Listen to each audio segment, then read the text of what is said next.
Lord's messenger was not easy. For instance, you couldn't wake up in the morning and say to yourself, well, let's see, Lord, if you're thinking about giving me a vision today, I think about 2 this afternoon would be a good time. This morning I've got so much to do, you know, James, I've got to get him off to work, I've got to get the boys to school, and then I need to write some letters, and then of course I need to go visit some people. And if you're thinking today about giving me a vision, why don't you do it about 2 this afternoon? Didn't work that way. God chose when a vision would be given.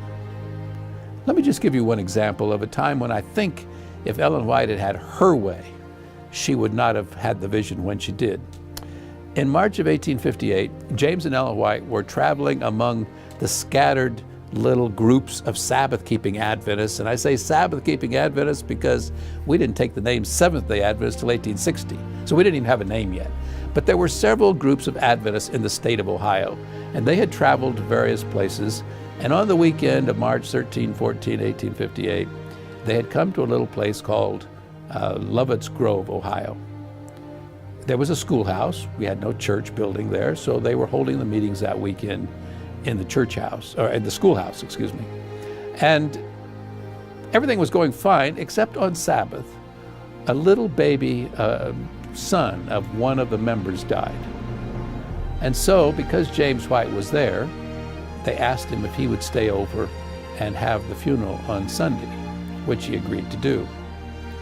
So he had the service, and when he was through, Ellen White stood up and she began to offer a few words of condolence to that grieving family about their little baby boy that had died, that James had just had the service for, when all of a sudden she went into vision. Now, usually when Ellen White went into vision, she would call out, "Glory to God," sometimes repeating it 2 or 3 times. The record we have is that it sounded every time when she would say, "Glory to God, glory to God." She's physically right there, but it sounded like her voice was getting further and further away. Did that happen this time? We don't know, because there's no record specifically, but that would have been typical. She was in vision for 2 hours. Now, funerals in America are usually very somber occasions. It's not something you would normally want to interrupt. And I'm sure if she'd had her choice, she would not have chosen that venue for this particular vision. But what did God show her? Well, among other things, he showed her what we today call the Great Controversy. It was the Great Controversy vision.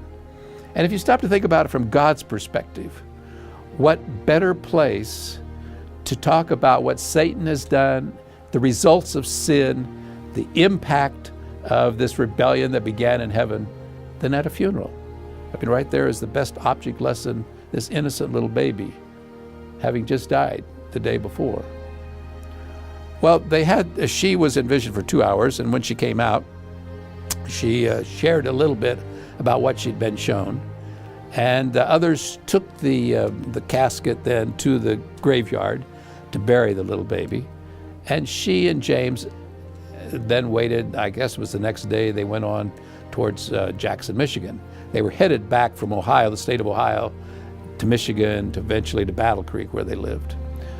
As they were traveling on the train up to Jackson, Michigan, Ellen was describing to her husband a bit more about what God had shown her in the vision.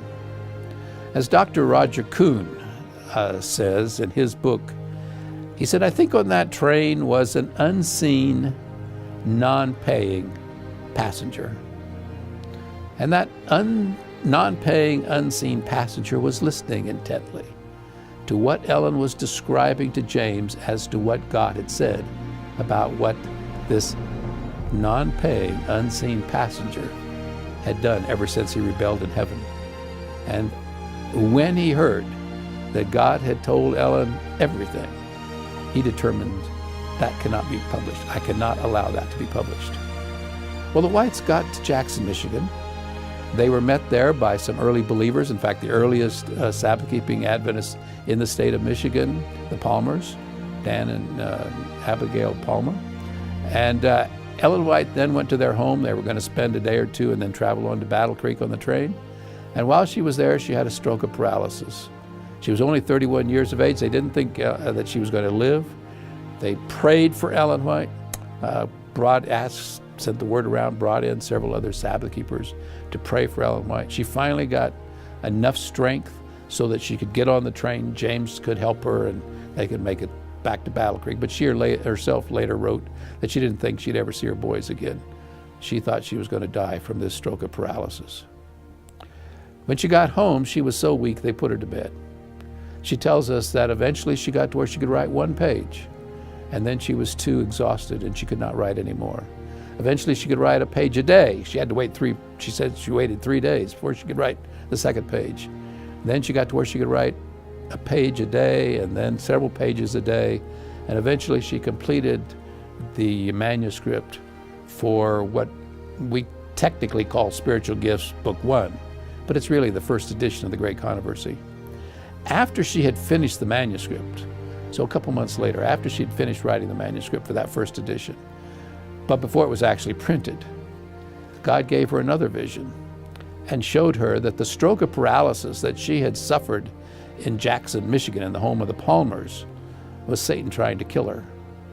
That's why I say that unseen, non-paying passenger who was listening intently as Ellen was describing, determined he could not ever allow that book to be written. So when you and I read, because later Ellen White expanded the Great Controversy, eventually she does 5 whole volumes in what we today call the Conflict of the Ages series, Patriarchs and Prophets, Prophets and Kings, Desire of Ages, Acts of the Apostles, and the Great Controversy. But just remember that that series of books, especially the Great Controversy book, almost cost Ellen White her life. So just remember, Satan does not want us to read the Great Controversy.